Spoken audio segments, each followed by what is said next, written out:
मित्रांनो नमस्कार. मित्रांनो, सध्या महाराष्ट्रामध्ये एक प्रश्न विचारला जातोय की दोन्ही राष्ट्रवादींचं विलिनीकरण होणार का? हा जो प्रश्न या ठिकाणी निर्माण झालेला आहे तो अजितदादांच्या आकस्मिक जाण्यामुळे निर्माण झालेला आहे. कारण जर अजितदादा आज असते तर निश्चितपणाने हा प्रश्न निर्माण झाला नसता. कारण ज्या प्रकारच्या चर्चा आपण ऐकतोय की अजितदादांना त्या ठिकाणी त्यांनी भाषणामध्ये वेगवेगळ्या भाषणामध्ये ज्यावेळेस ते प्रचाराला फिरत होते त्यावेळेस त्यांनी हे सांगितलेलं होतं किंवा एक प्रकारे इशारा दिलेला होता की दोन्ही राष्ट्रवादी या परत होणार आहेत आणि जे काही झालं गेलं ते आता गंगेला मिळालं अशा प्रकारची त्यांची एक प्रकारची भावना ही त्यांच्या मनामध्ये होती. आणि जे शरदचंद्र पवार गटाचे किंवा राष्ट्रवादी शरदचंद्र पवार गट जो आहे त्यांच्या जे पक्ष जो आहे त्यांचं म्हणणं असं आहे की आमच्या अनेक वेळा मिटिंग झालेल्या होत्या आणि चर्चा आमची जी फायनल स्टेजमध्ये आलेली होती आणि येत्या 12 तारखेला जिल्हा परिषदच्या आणि पंचायत समितीच्या निवडणुका संपल्यानंतर त्या ठिकाणी जो काही विलिनीकरणाचा निर्णय आहे तो जाहीर केला जाणार होता. परंतु तो होण्या अगोदरच आता ह्या प्रकारे काळाने घाळा घातला आणि त्या ठिकाणी अजितदादा आपल्याला सोडून गेले. परंतु ह्याच्यामध्ये आपल्याला आता ह्या ज्या गोष्टी आहेत ह्या ज्यावेळेस आपण पाहतो किंवा ह्याचा ज्यावेळेस आपण विचार करतो एक सामान्य नागरिक म्हणून किंवा एक महाराष्ट्रातील सुजाण नागरिक म्हणून ज्यावेळेस आपण ह्या गोष्टीचा सर्व विचार करतो त्यावेळेस एक गोष्ट आपल्याला समजली पाहिजे की हा जो काही घोळ झालेला आहे म्हणा किंवा ज्या प्रकारचे हे जे काही पक्षाचे तुकडे करण्याचं जे काम झालेलं आहे मग त्याच्यामध्ये शिवसेनेचं असतील किंवा राष्ट्रवादीचं असेल हे जे काही दोन पक्ष आहेत हे जे दोन वेगळ्या प्रकारे गेले किंवा त्याच्यामधून जे काही फुटाफूट झाली आणि ज्या प्रकारे फोडाफोड केली आणि ज्यांनी केली त्यांनी छातीठोकपणाने सांगितलं की हो मी हे केलं आणि त्यांनी छातीठोकपणाने सांगितलं की ह्या सर्वांना मी तोडून फोडून मी केलं असं त्यांनी छातीठोकपणाने सांगितलेलं आहे. आणि ही जी काही प्रकार झालेला आहे निश्चितपणाने हा लोकशाहीसाठी अत्यंत लाजिरवाणी अशा प्रकारची घटना आहे. कारण जे काही घटना आहेत किंवा जे काही संविधान सांगतं किंवा ज्या प्रकारे हे जे काही राजकीय पक्ष निर्माण होतात त्यांच्या ज्या घटना असतात त्याच्यामध्ये सर्व काही दिलेलं असतं. हे कशा प्रकारे काम करणार, कशा प्रकारे या ठिकाणी त्यांची पूर्ण प्रोसिजर असणार, काय पॉलिसी असणार, ध्येय धोरणं हे सर्व ठरलेलं असतं त्या घटनेमध्ये ते सर्व काय लिहिलेलं असतं. परंतु अशा प्रकारे कोणता तरी एक गट बाहेर फुटतो आणि त्या ठिकाणी जाऊन त्यालाच पक्ष द्यायची ही पहिल्यांदा घटना ही इतिहासामध्ये घडल्याची असेल किंवा एखादे दुसरे उदाहरणं हे असतील. कारण निश्चितपणाने सत्ताधार पक्षाला कोणते ना कोणते उदाहरणं प्रत्येक वेळेस काही घटना घडली की मागे असं झालं होतं मग आत्ता असं झालं तर मग काय झालं अशा प्रकारे त्यांची एक बोलायची पद्धतच आहे किंवा त्यांची कामाची ती एक पद्धत आहे. त्याच्यामुळं जे झालं त्याच्यावर मात्र ते मान्य करणार नाहीत किंवा आम्ही याच्या मागे आहोत किंवा एक अदृश्य शक्ती ज्याला म्हटलं जातं तो प्रकार किंवा जेव्हा आपण बघित असेल की ज्यावेळेस गुवाहाटीमध्ये शिवसेनेचे जे आमदार होते त्यावेळेस त्या ठिकाणी टी व्हीवर आपण रोज बातम्या बघत होतो की एक अदृश्य शक्ती आपल्याला मदत करणार आहे, एक अदृश्य शक्ती आपल्याबरोबर आहे आणि कोणाचंही मंत्रिपद जाणार नाही, कोणाचंही आमदारकी जाणार नाही, सर्वांना सर्व काही मिळेल हे सर्व जे काही आश्वासन आहेत हे आपण टी व्हीवर उघड्या डोळ्याने पाहिलेली होती. आणि त्याचाच परिणाम हा जो काही पक्षफुटी झाली किंवा त्याचं जे काही राजकारण ज्याला म्हणतात ते ज्या पडद्यामागं जे शिजवलं गेलं त्याचा प्रत्यय आपण डोळ्यांनी पाहिलेला आहे. आणि हीच जी गोष्ट आहे हीच या ठिकाणी आपण मागच्या 2 वर्षापूर्वी आपण पाहतोय की ह्या ज्या गोष्टी आहेत किंवा हे जे काही पक्षाचे निर्णय आहेत हे पक्षाचे निर्णय हे सुप्रीम कोर्टामध्ये दोन्ही पक्षाचे निर्णय हे गेल्या काही 2-3 4 वर्षापासून हे प्रलंबित आहेत. तारखावर तारखा पडत आहेत, त्याचा निर्णय लागत नाही. खरा पक्ष कोणाचा हे अजूनही सांगितलेलं जात नाही. आणि जे काही पक्ष आणि नावं आणि चिन्ह हे जे काही नवीन गट जे स्थापन झाले त्यांना देऊन टाकलेले आहेत ते निवडणूक आयोगाने दिलेले आहेत.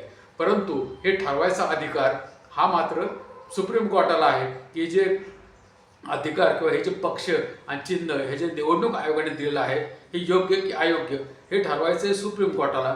परंतु त्या ठिकाणी केसेस प्रलंबित होत आहेत किंवा विलंब लागत आहे आणि सुप्रीम कोर्ट ते अजून ते ठरवत नाही आहे.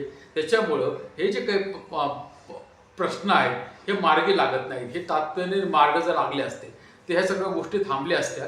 परंतु ह्यामुळं काय झालं की अजितदादांनी ज्यावेळेस ज्या प्रकारची भूमिका मागच्या 1-1.5 महिन्यामध्ये ज्या प्रकारची भूमिका त्यांनी घेतली होती त्यामुळे एक गोष्ट स्पष्ट दिसत होते की त्या ठिकाणी अजितदादांना जे काय आहे ते घुसमट त्यांची होत होती आणि जे काही त्यांना एक प्रकारे ज्या प्रकारची वागणूक त्या ठिकाणी दिली जात होती त्याच्यामुळे ते संतुष्ट नव्हते. आणि त्यांना एक गोष्टीचं हे स्पष्टपणाने जाणवत होतं की जे काही मूळ पक्ष आहे तोच असणं हे योग्य आहे, किंवा जी विचारधारा आहे, ज्या विचारधारेला त्यांचा पक्ष बांधील होता. म्हणजे कसं झालंय की जो धर्माच्या आधारावर ज्यांचं राजकारण आहे, किंवा ज्या 30-40 वर्षामध्ये ते म्हणतात ना, दो से दो बारा, जे ते म्हणतात ना, दो से हम दो थे हम दोबारा आ गए, म्हणजे ते कशाच्या जीवावर आले, तर ते धर्माच्या जीवावर आलेत, ते धर्माच्या राजकारणाच्या जीवावर आलेले आहेत, विकासाच्या नावावर आलेले नाहीत. परंतु निवडणुका जिंकायच्या असल्या तर त्यावेळेस धर्माच्या नावाने पूर्ण सगळं प्रचार करायचा, ध्रुवीकरण करायचं, सर्व काय धर्माच्या नावाने करायचं, आणि निवडून आल्यानंतर मात्र विकासाचं नाव घ्यायचं. विकासाला मत मिळालं, लोक आमच्या संगती आहेत, आणि त्याच्यामध्ये आता नवीन ज्या गोष्टी आहेत, वोट चोरी असेल, वोटर लिस्ट असेल, EVM असेल, या सर्व गोष्टी तर आहेतच. आणि त्यामुळं काय झालं की ती जी विचारधारा जो प्रकार आहे, तो जो विचारधारा आहे, ज्याला आपण तुम्ही बघितलं असेल की अजितदादांनी प्रत्येक वेळेस सांगितलं होतं की आम्ही फुले, शाहू आणि आंबेडकर ही जी विचारधारा आहे, जी सेक्युलर विचारधारा आहे, ती आम्ही मानणारे आहोत. आणि हे जे पक्ष जे वेगवेगळे झाले होते, त्याच्यामुळं कदाचित त्यांना असं वाटत असेल की ह्या ज्या गोष्टी आहेत हे योग्य नाहीत, ह्या मिटून घेणं आवश्यक आहे.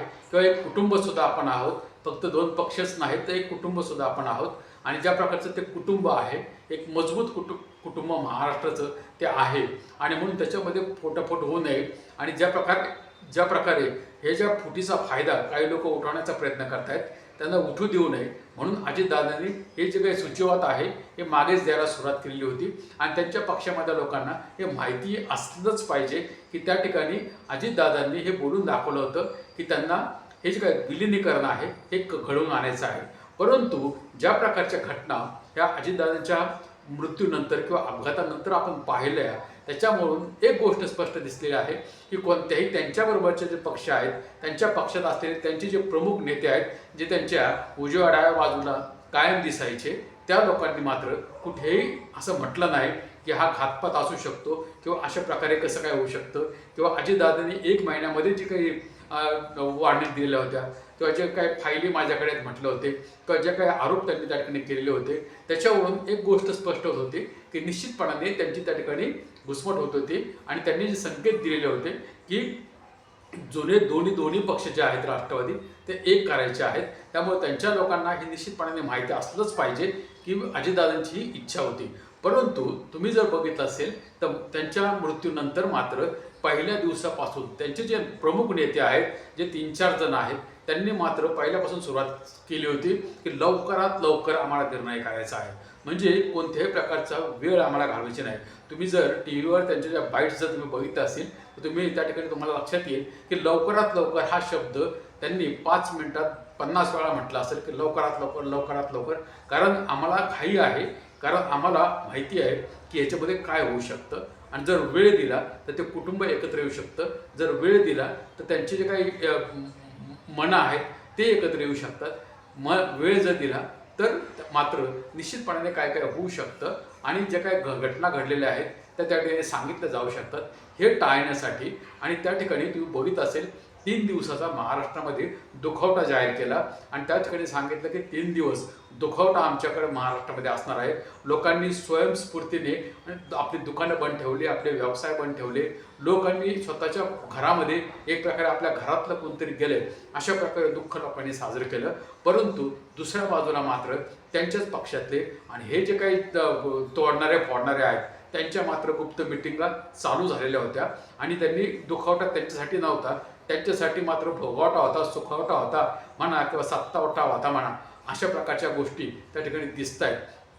आणि त्यांनी मात्र हा सर्व जो डाव आहे तो कशा प्रकारे लावायचा, कशा प्रकारे व्यूहरचना रचायची, कशा प्रकारे त्या ठिकाणी सर्व डाव रचायचा, ह्याचा मात्र त्यांनी त्या ठिकाणी पूर्ण प्रयत्न केला. आणि तो डाव त्यांनी संपूर्णपणाने 1-2 दिवसामध्येच त्या ठिकाणी 3 दिवसाचा दुखवटा संपायच्या आत हा डाव रचून तो सक्सेस करून दाखवला, आणि त्या ठिकाणी शपथविधीसुद्धा पार करून टाकला.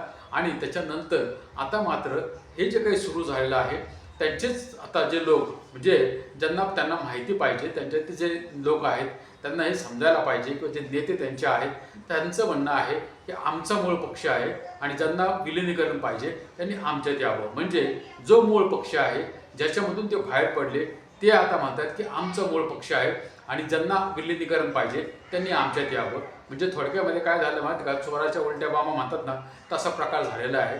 आणि ह्याला कारणीभूत फक्त आणि फक्त वेळेत न्याय न मिळणं किंवा वेळेत देशामध्ये जे संविधानाने जे अपेक्षित जे राज्य पाहिजे, कायद्याचे राज्य पाहिजे आणि लोकांना न्याय मिळाला पाहिजे, जे संविधान सांगतं की त्या ठिकाणी स्वातंत्र्य, समता, बंधुता, सामाजिक न्याय हा प्रत्येकाला मिळाला पाहिजे, ह्याची जी गॅरंटी संविधान देते, त्या संविधानाच्या गॅरंटीला हे जी काही व्यवस्था सध्या आपल्या देशात चालू आहे ती त्याला हरताळ पुसायचा किंवा फासायचा काम करत आहे. आणि त्या ठिकाणी दोन्ही बाजूने जरी प्रयत्न झाले तर हे होणं शक्य आहे, परंतु निश्चितपणाने स्वतःच्या स्वार्थासाठी, स्वतःच्या सत्तेसाठी किंवा स्वतःच्या जागा ज्या मजबूत आहेत त्या ठेवण्यासाठी त्या ठिकाणी एक प्रकारे काही ना काही त्या विलिनीकरणाच्या रस्त्यामध्ये काटे काढायचा प्रयत्न या ठिकाणी चालू आहे.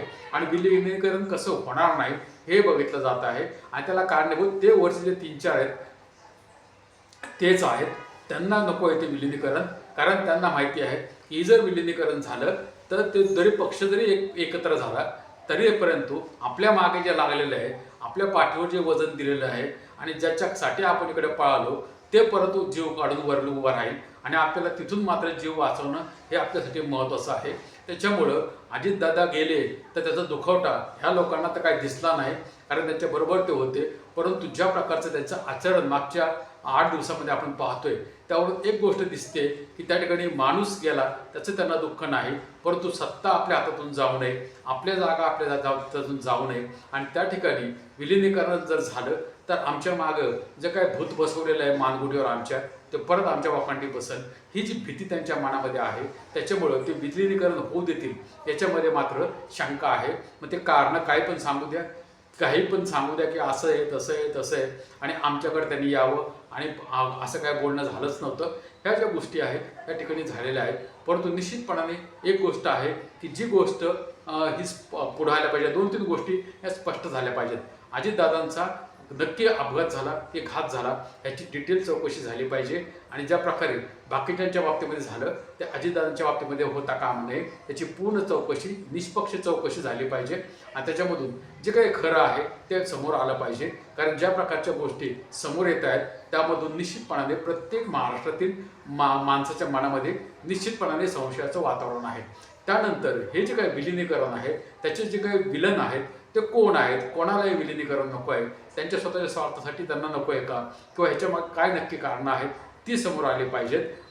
आणि निश्चितपणाने जे महाराष्ट्रातील जनता आहे त्या महाराष्ट्रातील जनतेला एक समजणं आवश्यक आहे की नक्की ह्याच्यामध्ये काय गोष्टी आहेत की ज्याच्यामुळं हे जे विलिनीकरण आहे हे होऊ शकत नाही, किंवा ज्यांनी तुकडे केलेले आहेत त्यांचं याच्यामध्ये काय म्हणणं आहे किंवा त्यांच्या याच्यामागे काय स्वार्थ आहे हा सुद्धा महाराष्ट्रापुढे आला पाहिजे.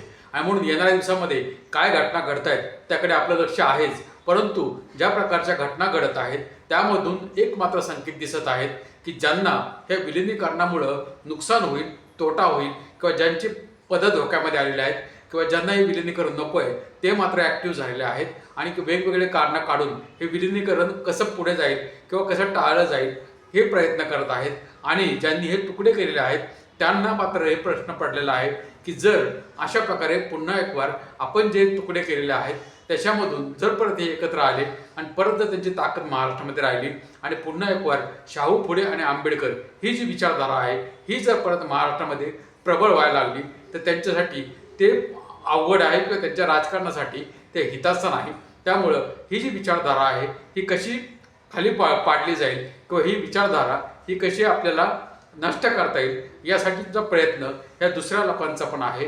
आणि म्हणून महाराष्ट्रातील जनतेने आता हे समजणं महत्त्वाचं आहे की आपल्या राज्यामध्ये जे काय घडत आहे त्या घडण्यामुळं जे स्वातंत्र्य, समता, बंधुता आणि न्याय ह्या ज्या गोष्टी आहेत ह्याला मात्र पाचलं जात आहे. आणि या ठिकाणी जे काही लोकतंत्र आहे ते कमजोर करून पार्टी तंत्र मजबूत करण्याचा एक प्रकारचा प्रयत्न हा संपूर्ण देशामध्ये सुरू झालेला आहे. म्हणून आपल्याला जर लोकतंत्र मजबूत करायचं असेल तर जनतेने जागृत होणं महत्त्वाचं आहे आणि ज्या काय घटना आपल्या आजूबाजूला घडत आहेत त्याच्यावर बारीक लक्ष ठेवणं महत्त्वाचं आहे. आणि त्यामधून आपल्याला काय वाटतं हे आपण बोललं पाहिजे, फक्त मनामध्ये ठेवून फायदा नाही, बोललं पाहिजे. आणि त्यासाठी आपण आपला आवाज जो आहे तो उंच केला पाहिजे की जेणेकरून आपण स्वतंत्र भारताचे स्वतंत्र नागरिक आहोत ह्याची जाणीव पहिल्यांदा आपल्याला स्वतःला झाली पाहिजे आणि मग ते आपण दुसऱ्याला करून देऊ शकतो. त्यामुळं निश्चितपणाने येणारा काळ हे ठरवेल की विलिनीकरण होईल की नाही होईल, किंवा महाराष्ट्रातील जनतेने हे ठरवायचं आहे की कोणती विचारधारा हे महाराष्ट्रामध्ये पाहिजे आणि आपल्याला त्यासाठी संघर्ष हा करावा लागेल. येणाऱ्या दिवसामध्ये काय होते बघूया, परंतु निश्चितपणाने जे काही विलन आहेत विलिनीकरणाचे ते सक्रिय आहेत आणि ज्यांना नको आहे ते पण सक्रिय आहेत आणि ज्यांना पाहिजे ते आता काय करतायत ह्याच्यावर लक्ष आपलं असणार आहे. बघूया आपण पुढे येणाऱ्या दिवसामध्ये काय होते. परंतु तुम्हाला काय वाटतं तुम्ही सुद्धा या व्हिडिओवर कमेंट करून सांगू शकता. जर व्हिडिओ आवडला तर व्हिडिओला लाईक करा, कमेंट करा, शेअर करा. भेटूया आपण दुसऱ्या व्हिडिओमध्ये दुसऱ्या विषयासह. तोपर्यंत धन्यवाद.